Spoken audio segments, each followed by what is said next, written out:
Olá, classe de nono ano, tudo bem com vocês?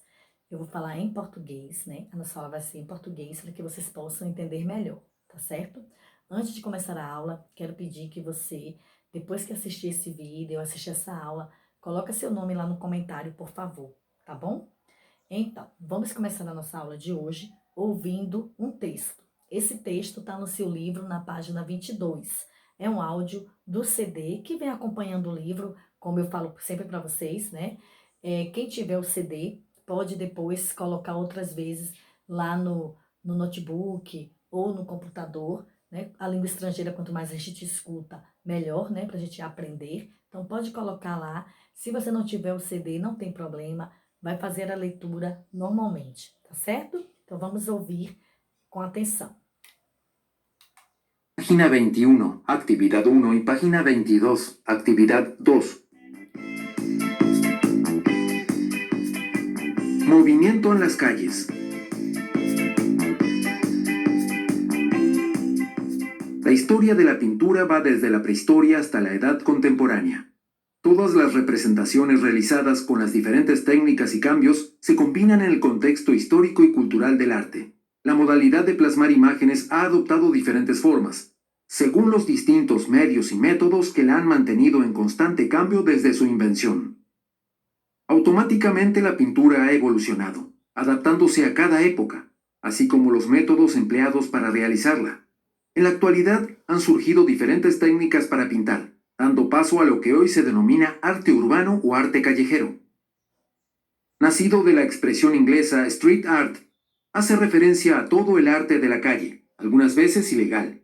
El arte urbano engloba tanto al graffiti, los bailes y competencias callejeras, como a otras formas de expresión artística que tienen como escenario lugares públicos bastante transitados, pretendiendo sorprender a los espectadores. Suele tener un llamativo mensaje subversivo que critica a la sociedad con ironía e invita a la lucha social, política o simplemente a la reflexión. Sin embargo, existe cierto debate sobre los objetivos reales de los artistas que actualmente intervienen en el espacio público.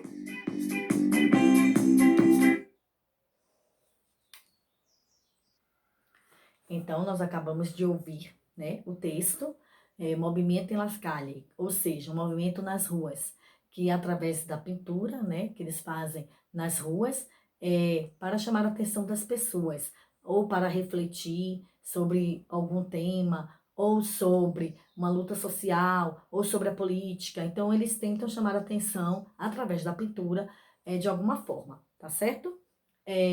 Agora, eu quero que você, depois que você ler esse texto, você vai responder a página 21, a primeira questão, e a página 23. Você lê o texto, né, ou escuta, como eu falei antes, e faz a questão 1 na página 21 e as outras questões que estão na página 23, tá certo?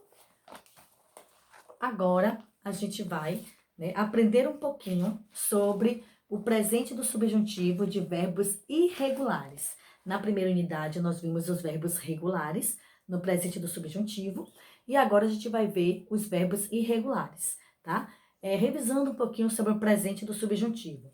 O presente indica o agora, né? O hoje. O subjuntivo é um modo que expressa uma incerteza, uma possibilidade, uma hipótese. Então, o presente do subjuntivo, ele expressa, né, a incerteza, a hipótese, como eu disse para vocês, e geralmente são usadas expressões como o que, o ojalá. Ojalá é da língua espanhola, que significa um desejo para que algo aconteça. Você tem vontade que aquilo aconteça, então você fala a expressão ojalá, tá? Também temos as expressões possivelmente, né, que é possivelmente, talvez, quizás. Então, são expressões que vão mostrar um desejo, uma hipótese, uma possibilidade do fato ter acontecido, ou acontecer, né, ou está acontecendo, tá certo? Então, eu vou agora dar alguns exemplos de verbos conjugados no presente do subjuntivo. Este conteúdo está no seu livro, na página 25. Tem alguns verbos aqui conjugados, né, que vocês depois podem estar dando uma olhada, estar dando uma revisada nesses verbos. Na internet você também encontra outros verbos conjugados no presente do subjuntivo. E verbo a gente tem mesmo que estudar, tem mesmo que praticar. Então pega um caderno, coloca o verbo e conjuga no presente do subjuntivo e depois confere se fez certo, tá? Porque é assim que a gente aprende mesmo. Não adianta só ler, ler, ler e decorar. Você tem que realmente estudar, tem que realmente exercitar a conjugação do verbo para que você possa aprender, tá bom? Então, o verbo estar, que é um verbo irregular. Então, como é que eu conjugo o verbo estar no presente do subjuntivo? Que eu esté, que tu estés, que ele, ou ela, ou estede, este, que nós outros ou nós outras estemos, que vos outras esteis, e que eles, ou que eles, ou que ustedes estem. Observe que eu coloquei o que antes das pessoas, né? Antes do pronome. Para facilitar, é bom que você coloque o que, porque facilita na conjugação, lhe ajuda a entender melhor, facilita você conjugar adequadamente, tá? Então, toda vez que você for conjugar o verbo no presente subjuntivo, coloque o que, tá certo? A conjunção que vai lhe ajudar a conjugar direitinho, tá? Então, que eu pueda, por exemplo, tá? Então, sempre coloca o que. Conjugando o verbo ser, que eu sea, que tu seas, que ele sea, que ella sea, que usted sea, que nós outros ou nós outras seamos, que vos outras seais, que eles sejam, que ellas sejam, que ustedes sejam. O verbo ver, que eu vea, que tu veas, que ele vea, que ella vea, que usted vea, que nós outros ou nós outras veamos, que vosotros ou vosotras veais, que eles veam, que ellas veam, ou que ustedes veam. O verbo pensar, que eu pense, que tu penseis, que ele pense, que ele pense, o que usted pense, que nós outros pensemos, que vós outros penseis, que eles, o que eles, o que ustedes pensem, tá? Então, são os verbos irregulares. Dei alguns exemplos que estão no seu livro e você também pode dar uma olhada lá na internet, né? E ver outros verbos, conhecer outros verbos e a sua conjugação no presente do subjuntivo. Outro exemplo, o verbo tener, que é o verbo ter em português. Que eu tenha, que tu tenhas, que ele ou ela, usted tenha, que nós outros ou nós outras tenhamos, que vós outros ou vós outras tenhais, que eles, que eles, o que ustedes tenham.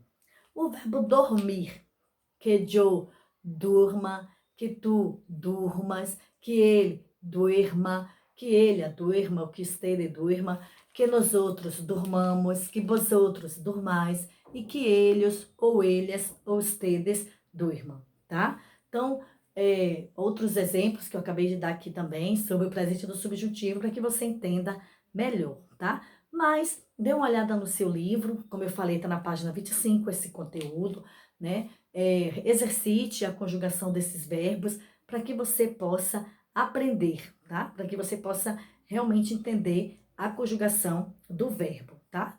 Desses verbos que eu falei. E lembrando também que na internet tem outras infinidades de verbos. Além de você exercitar essa conjugação, você vai responder as páginas 26 e 27 que está no seu livro, tá? Então, você vai responder essas atividades com atenção, tá? E responde direitinho, que é bom para a gente poder entender melhor, né? Então, é se exercitar o conteúdo é bom para o aprendizado. Então, estude, tá? Estude esse conteúdo, faça essas atividades, que será muito importante, tá?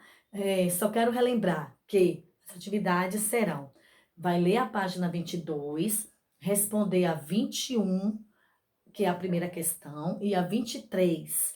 E vai estudar os verbos no presente do subjuntivo, verbos irregulares, e vai responder as páginas 26 e 27 do seu livro, tá bom, gente? Então, estudem mesmo, aproveitem para exercitar, certo? Revisar o conteúdo, que é muito bom para você, tá bom? Então, responda lá, certo? Essas atividades, estude, olhe lá no livro, olhe na internet, estude direitinho e responda as atividades com atenção, tá bom? Então, eu espero que vocês tenham gostado, tenham aprendido, são diversos verbos, né? Não dá para falar aqui todos, mas eu já dei alguns exemplos, eu acredito que você já tenha entendido um pouco, né? E já vai servir para conjugar outros verbos, tá certo?